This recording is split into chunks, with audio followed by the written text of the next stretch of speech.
another episode of the CJ McCollum Show. It is currently Monday, April 22nd, and we're in the midst of the playoffs. We are in the midst of the playoffs. We unfortunately dropped a game last night against the Thunder. It was a really good game. I think the most competitive game of the playoffs, I would say, based on what you've seen. You know, the Knicks game, Knicks and Sixers was also a competitive game. But to be honest, the rest of the games have not been. So thank you for helping the weekend. Yeah, no, or I guess I shouldn't say thank you. Sorry. Yes, you would have loved to win. Lost. Yeah, we would love to win and win in blowout fashion, but it wasn't that type of game. It was more Eastern 90s. It was more Eastern 90s vibes, I would say. Very physical, very, very physical half-court game. Not a lot of transition baskets. Not a lot of free throws. Not a lot of three-pointers made. But pretty good execution for most of the game. Would have liked to get some possessions back, I think, collectively for all of us. But that's the playoffs. It's going to be physical. It's going to be fast-paced at times, and you got to be able to execute down the stretch of games. And we were right there. Obviously, I had the ball for the last possession and missed a shot at the buzzer or close to the buzzer. We're not going to do it. I'm not going to try to do a walk me through or what was going through your mind type question. But no, I mean, what was that play supposed to be, and what do you think happened on that final shot? Yeah, it was about 13 seconds left. We ran a play, got a switch, and I drove, went left to right crossover, right to left crossover. I don't know if he looked like he got a piece of the ball, deflected it. It was good defense. Ball kind of went back, and then I made a play, step back, pump faked it, stepped through and missed it slightly long. But it was good defense on his part. I should have been able to get us a better shot down the stretch. But as I said during the post game, I think obviously we would have liked to win that game, and obviously I would have liked to hit that shot. But I don't think the game should have came down to that. We had some possessions throughout the game where we could have put them away. We had a couple turnovers, a couple missed shots. We had one possession where we got about 4 rebounds. I missed a kick-out 3. I think B.I. missed a 3. We had some open looks that we would like to have back that could have potentially put that game away. But you credit them; they did a great job of protecting home court. Their fans were lively. They were out.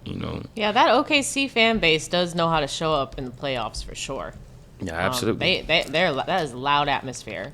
They did take advantage of you guys in on the break, right? 22-7 advantage in transition points.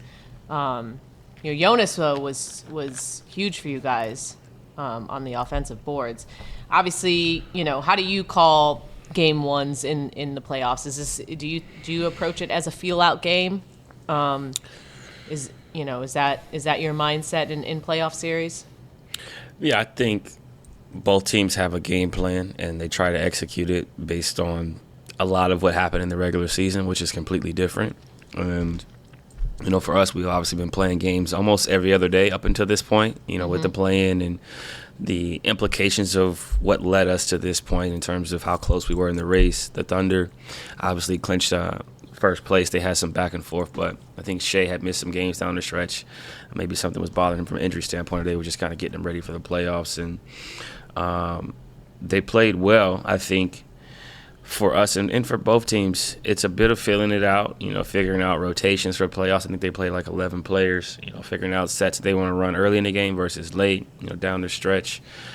Every team has their comfort, their comfort sets, their comfort plays, and the playoffs becomes more of a jump shooting game a lot of times because of the switching defenses where some teams post up, some teams ISO. You kind of go through the different layers there. But I think for us, JV was great, and a huge interior presence for us. Rebounded the ball, finished well around the basket. I think he got some of our only free throws. We shot 7 or 9 free throws. I think they shot like 13. Wasn't a lot of free throws shot throughout the game, which kind of indicates playoff atmosphere of referees kind of letting you play. But I think there's adjustments that are made game to game, and I think that's the the science behind the playoffs is, the team that wins, kind of tightens up some things and tries to do more of the same. The team that loses tightens up some things and then eventually, shows some adjustments. So I think that'll be the chess match to watch throughout not only our series but all the other series is what types of adjustments are made on a game-to-game basis, and then how do you adjust in-game to kind of get what you want and accomplish what you want, which is ultimately to win. Yeah, and it's also just like the individual matchups, too. I mean, in looking at their personnel, obviously Chet Holmgren had a, big mark on this game, specifically on the defensive side, 5 blocks. It's 15 points, 11 rebounds, and 5 blocks in his first playoff game. For a rookie to kind of step up on that stage. Obviously you're not going to lay out your game plan here heading into game 2, but that wouldn't be very smart. But what was your takeaway from just his performance and his impact in that game, and how what you guys could do going forward to kind of be more effective against their defense? Yeah, they're a really good defensive team. Obviously, Dort, you got Williams, the Wallace kid. You got a lot of different, length and ability to switch, based on how they rotate and sub. And then obviously you got Chet in the middle protecting the rim, and he's able to mix up coverages. Being in a drop, he can protect the rim. He can get to the roller. He blocked a lot of shots. Obviously, he had 5 blocks. Probably none more important than the one he had on Larry, the one where he caught the ball in the pocket. And, it looked like he had an easy layup, and, he blocked it, which is, impressive, especially being able to play in the pocket and do both. He's kind of showing his versatility and, how ahead of the curve he is for a young player in this league. But I think for us, it's just about, continuing to execute, continuing to have game plan, discipline, and being aware of where he is. He's a really good rim protector. He's a good shot blocker, and he's a guy who has impacted games all season long for them. I think he's one of a couple rookies. I think him and Wallace played 82 games this season, so that shows you the consistency and how they've continued to get, reps at a high level throughout a season. But I think for us, it's getting back to our identity and continue to work on our game plan discipline. I think that'll be really important for us, but knowing where the shot blockers are is also important. Do you need more out of BI? You mentioned Dort. He finished 0 of 8 when Dort was the primary defender on him. Do you obviously with Zion out, the onus is falling on the shoulders of the two of you guys. What are the discussions both you and BI are having in terms of leadership here? Yeah, I think it's well known that we have to be efficient. We have to be more efficient. We got to take care of the ball. We got to value possessions, and we got to make the players around us better. I think that's really important. I think when you do those things, the game kind of settles down for you as guys continue to get more comfortable, as we continue to make more shots. We miss some open shots, myself included. Miss some threes that would normally go down, especially the uncontested ones. I think those are the ones that are frustrating, missing uncontested jumpers that you have gotten throughout the course of the year, but also throughout the course of your career that will go down with the reps and with the consistency and the mindset that you have and that we have collectively. I think that'll help first and foremost, but also this is a guy coming off of an injury, continuing to get more comfortable, jumping kind of right into playoff atmosphere, right? Coming back for the Laker game, playing game, and this being his, I think this is his 4th game since he's returned from injury. So I think all those things play a factor in the comfortability. Really good defensive team, really good defender in Dort, and he knows what he needs to do. He's watching the film. He's figuring out ways to be better, and we're figuring out ways to help him be better collectively. And we're not really worried about him specifically. We know his mindset. We understand how he approaches the game, and the positive, encouraging news is that we didn't shoot well collectively as a team, and we still had a chance to win it down the stretch. And I think historically, good defensive teams give yourself a chance to win games in the playoffs, and we did that with our defense. 20 lead changes. Did it feel like just back and forth? Yeah, a lot of back and forth, momentum swings. Obviously, they went on a couple runs. We went on a couple runs. I think we went on a 16-6 run at one point, in the fourth quarter. And that's what you're going to see in a playoff game with good teams. You're going to see runs. You're going to see both teams throwing punches, and really about how you respond and how you sustain a high level of play for 48 minutes. I think that's the key. And the team that does that the longest throughout a game is usually the team that's going to win. And that's what we've seen throughout some of the other series as well. Teams being able to sustain a high level of play, high level of game plan discipline, taking care of the ball, getting out and running in transition. All those things make a difference in the game and the game flow. Well, you guys have been going, you've been in the playoffs for the last week. Well, people just started last weekend. Yeah, basically. Obviously, the game against the Lakers and then the Kings. And then now starting this series in OKC, and that's where you are right now.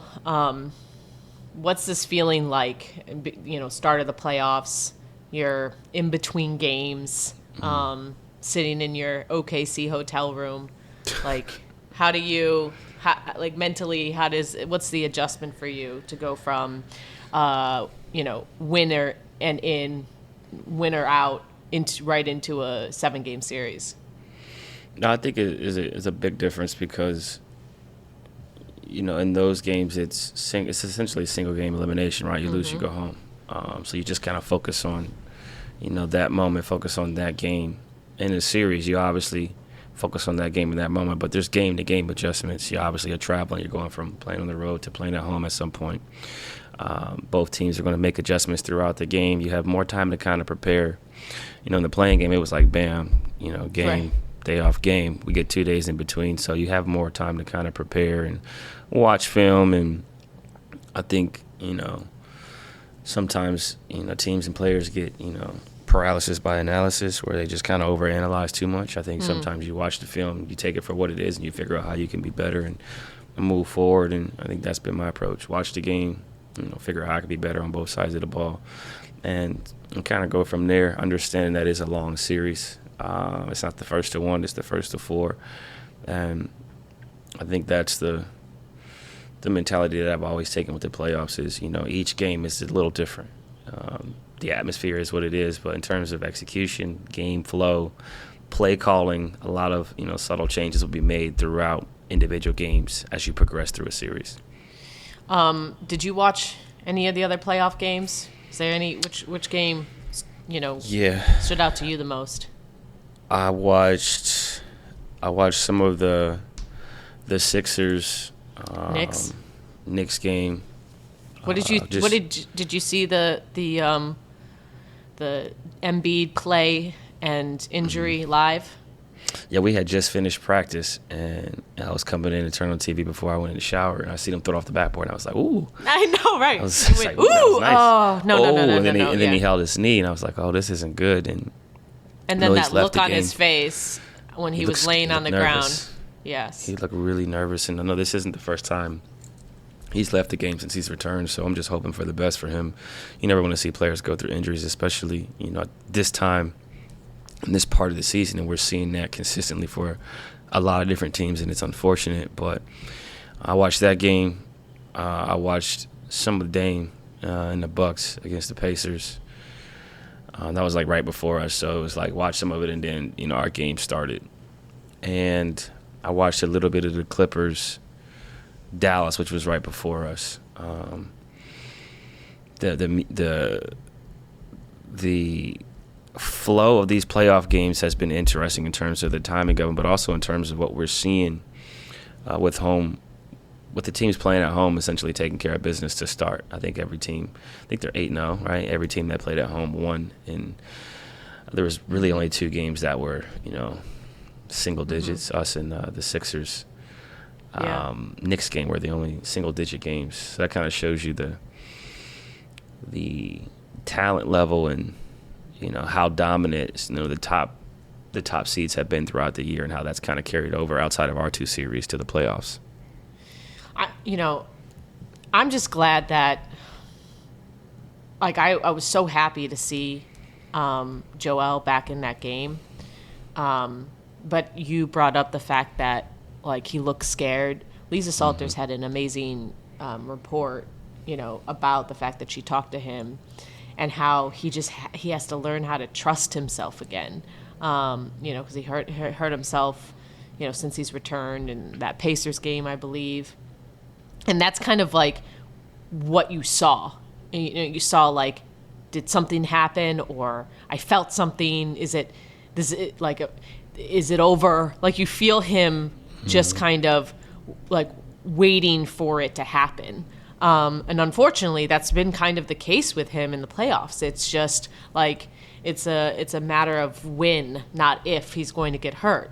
And with basically him coming into these playoffs, coming off of surgery and rehab, and it's going to be something you wonder if he can do a whole playoff stretch, because you see that they have the talent when he's there, and he was playing out of his mind. I mean, that play, like, he hadn't dunked since he returned, and then he decided to, on that, his first dunk, he was going to throw it off the backboard, and I think that was his way of testing out his knee.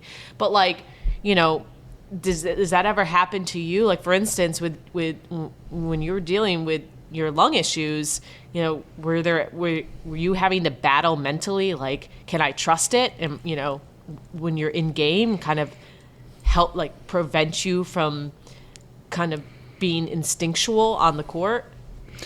I think for that, being an internal organ, it was just different in terms of just trying to protect it and making sure from a win standpoint and from a safety standpoint that I was okay and wasn't going to have any long-term issues. In terms of getting hit, I think that first time you get hit and nothing happens, you kind of snap out of it. For lower extremity injuries, it's different. Having some foot fractures in my career, and I tore my popliteus and have gone through some ankle sprains. I think you're nervous about traffic, playing in traffic, jumping and landing in traffic, depending on the severity of the injury that you've had, whether that's knee, calf, ankle, foot. You're more so worried about playing in traffic. I think that was the biggest worry when I came back from my fractured foot. It wasn't running. It wasn't jumping in space. It was running and playing in crowds with lots of people where, like, in the back of your mind, depending on how you got the injury, you're thinking, like, I don't want to land on someone's foot. I don't want anyone to be around me when I jump and land because of the flashbacks that you get, I think, at times from the injury. And then obviously you worry about your explosiveness and your ability to run, cut, jump at the level that you were at before the injury. So I think all those things kind of play in the back of your mind as a factor. And for him, with his knees and him being heavy, and by heavy I mean like much heavier than I am as a guard, he's closer to 300 pounds than 200, being in that 275 range. And the force that it takes to jump and land, the amount of people that he's around as a post player in the paint consistently, I think all those things, can create a lot of anxiety and discomfort and fear, because you could do everything right, and if you land on someone's foot or someone kind of traps you upon landing, then there could be issues for you. And so he's questionable for game 2. And you just think about, it's just a bummer. Injuries always happen. It's right. part of the game. But when you think about all the injuries that playoff teams are dealing with right now, including Joel, because there's more to it than just questionable for game 2. It's the history with him and right. also the ceiling for that team. Then you think about, Jimmy Butler out for at least 2 weeks with the Miami Heat going up against the Celtics, who, obviously have been the best team in basketball all year, but when it comes to Miami Heat with a playoff Jimmy Butler, anything is possible. Then Kawhi, I was there yesterday. Basically, we should expect him possibly game 2 or 3, the way that they were talking, like it's imminent. They made the call upon arrival yesterday, so they're just dealing with information there. Giannis is out, but Dame stepped up in his absence big time against Indiana. And, of course, Zion. For you guys, when you think about the biggest injury in terms of, impact on the team's overall, playoff hopes, what's the injury you feel like is the most insurmountable right now? Across the league? Across the playoffs. I think obviously us not having Zion, is tough, and I could just speak from our perspective and point of view as to how well we've played historically with Zion, B.I., myself on the court, how well we were playing with him before he went out. I think that's a really tough blow. I think you look at the Knicks, not having Randall for most of this season. Thanks. That's another one. Good point. That's a really tough blow because, with the trades they made at the deadline, you were never really able to see them all kind of play together and what that could have looked like. And in spite of all that they went through, they still were able to win 50 games and finish second in the East. I think that was really impressive. Obviously, Embiid and the Sixers, being able to see him and Maxey and Harris healthy together makes things very interesting for that series. And looking at the Miami Heat, a team that was an 8 seed last year and ended up going to the finals, lost the first play-in game, won the second one. Not being able to see them fully healthy with Jimmy, obviously Terry Rozier, and the likes of the players that they currently have on the roster, would have just been interesting to see the differences that may have made against a really good Boston Celtics team. But I think, being biased, I look at us, first because I'm a part of that, with the Pelicans, and then I would say I point to the Sixers because I'm really curious as to what a healthy Embiid looks like in the playoffs. Yeah, for sure. I mean, if Embiid's healthy, I don't think anyone would be surprised to see them even in the Eastern Conference Finals, and go toe to toe with Boston. As far as the West, outside of you guys, what did you think of the dominant wins by the Nuggets and Clippers? Who was more impressive to you? I think the way the Nuggets play is just really impressive. Everyone's a star in their own role. Michael Porter shoots the ball really well. KCP defends at a high level, knocks down shots. Obviously, the Joker is all world. Does a little bit of everything, unstoppable. I think he had, almost 100 touches, no turnovers, going through double teams. Obviously the efficiency in the paint, ability to manipulate a game. Aaron Gordon, jack of all trades, can guard 1 through 5, plays in the dunker spot better than anybody we've seen. Great connection with the Joker in their pick and rolls when Jamal comes off and hits the pocket. And then Jamal just being able to hit timely shots, them having to kind of respect the pick and roll, but also a guy that can ISO. And then their bench, love Peyton Watson. Love the defense. Thought that they were very strategic about playing DeAndre Jordan. And looking at the substitution patterns and what Malone did with that team, they got off slow. I think having not played for a week affected them a little bit, and then they went on that run before half, and then another run in the third quarter, and kind of showed you, the championship mentality. So I thought that was really impressive. And the Clippers first half, in terms of the intensity, the execution, how aggressive James came out, holding Dallas to 8 points in the second quarter or something like that. I think that was really impressive, doing all of that without Kawhi and seeing the depth of the Clippers and, Terrence Mann, Amir Coffey, Russell, Norman Powell, Zubac, gets a double-double. They kind of showed, how good they can be. Right. When things are rolling how it's supposed to. Yeah, and look, and then they have a coach who's been there, who knows how to make adjustments, and that's exactly what Ty Lue said. He said, "This is not a feel-out game for us. We are not easing into this series," and that's exactly what they did from the get-go. I mean, they attacked, to put the Mavericks on their heels, and they knew. They said, "We know that Luka and Kyrie are going to make big shots," and Kyrie had 20 points in that third quarter. So, I think that series is far from over. You don't ever overreact to a game one.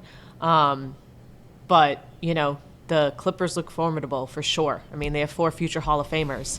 And, one of them didn't even play.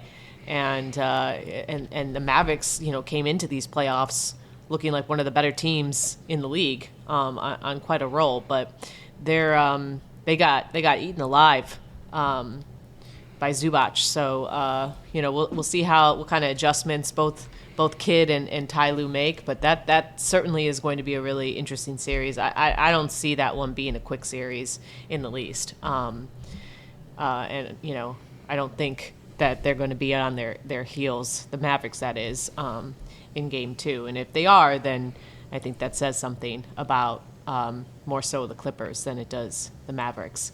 All right, well, look, you got game 2 tomorrow. No, Wednesday. No, Wednesday? Gosh, these playoffs are so Spread out. Oh, 2 days in between. OKC. How many steaks are you going to have? Two steaks in so far. If anyone doesn't know, OKC does have a real good steakhouse scene. Okay? So if you're planning a trip to Oklahoma City, just know you're going to have a good steak. Yeah, no, you're definitely going to have a good steak. The weather's been nice. It's really just fun to compete at the highest level in the playoffs, in a hostile environment. So I'm looking forward to game 2. Looking forward to tightening up some things I can be better at. Trying to look from within and figure out how to be more efficient. How to not turn the ball over. I think I had 3 turnovers, some defensive assignments. Not giving up and ones. Shea's big pivotal bucket down the stretch was an and one on me. Just trying to be better in those aspects and figuring out strategically how we can be better as a team. I think it's going to be really cool to see the adjustments that we make from game to game, along with the rest of the league. This is the best time to be able to watch basketball. This is the best time in the NBA where it's really competitive and you're able to really see the brilliance in all the individual players and collectively all the teams and coaching staff as to how much time, effort, energy goes into each night making changes. Do you the nominees for all of the end of the year awards came out? Mm-hmm.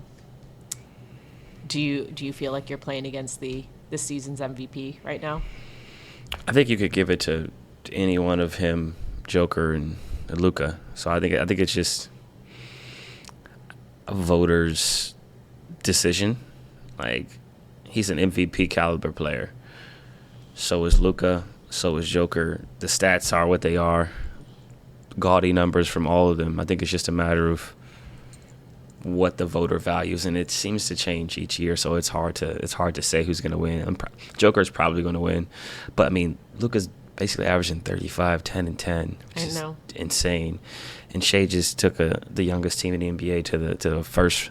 Yeah, that's the MVP. Overalls. There's always that's where we usually are at. There's an argument for each. There's an argument for each one that's very valid.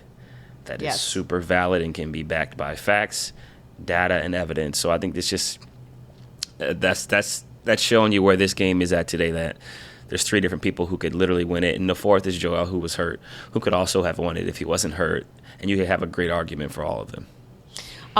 You know who we didn't bring up at all, and I think is probably my favorite moment from the weekend, was the Timberwolves win over the Suns.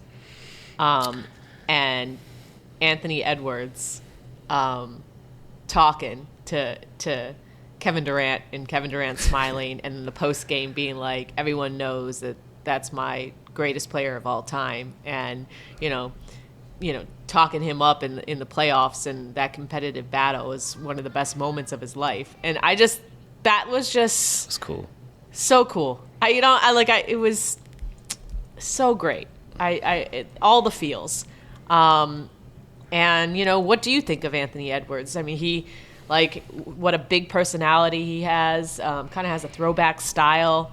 Could he be, that next big star in this league? He is one of them ones. He's very good, both sides of the ball, competitor, shooting, finishing around the basket, isolation, mid-post, uses the backboard well, can play in the mid-range, which is what you need in the playoffs and late in games.